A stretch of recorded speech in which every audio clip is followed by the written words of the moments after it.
Сәлеметсіздер ме, балалар? Жасампаздық көшіндегі ұрпақтарды бастасын, ұлы дала төсіндегі мәңгілік ел жасасын. Ерлан Ахметтің өлең шумақтарымен сабағымызды бастайық. Бүгінгі сабақтың тақырыбы мәңгілік ел. Бүгін сіздер сабақ тақырыбы мен идеясын талдап үйренесіздер. Күрделі сөздер мен сөз тіркестердің мағынасын түсінесіздер. Балалар, мына сұрақтарға жауап беріңіздер. Суреттен не көріп тұрсыздар? Қандай ескерткіш? Бұл ескерткіш қайда орналасқан? Мәңгілік ел дегенді қалай түсінесіздер?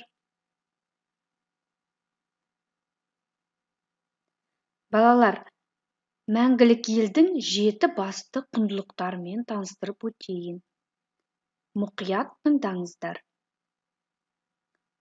Бірінші, Қазақстан мен Астананың тәуелсіздігі. Екінші, жалпы ұлттық бірлік, бейбітшілік пен келісім. Үшінші, зайырлы мемлекет және жоғары руханият. Төртінші, индустриализация мен инновация негізінде экономикалық өсім. Бесінші, жалпыға ортақ еңбек қоғамы.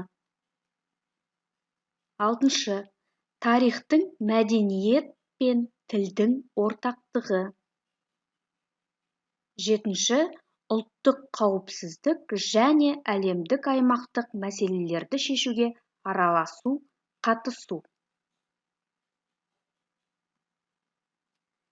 Сіздердің алдарыңызда осы құндылықтардың орысша, қазақша аудармасы тұр. Қазақша, орысша аудармасын тауып, мағынасын түсініп алыңыздар. Жақсы, енді мәңгілік ел туралы бейнебаянды тамашалайық. Балалар, бейнебаяннан не түсіндіңіздер? Сурет және сөз тіркесі арқылы постер жасаңыздар.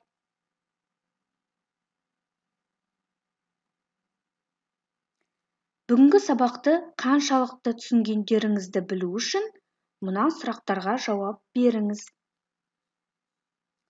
Тақырып бойынша не оңай болды? Не қиын болды?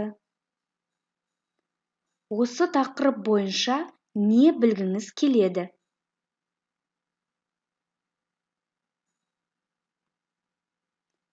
Осымен сабағымыз аяқталды.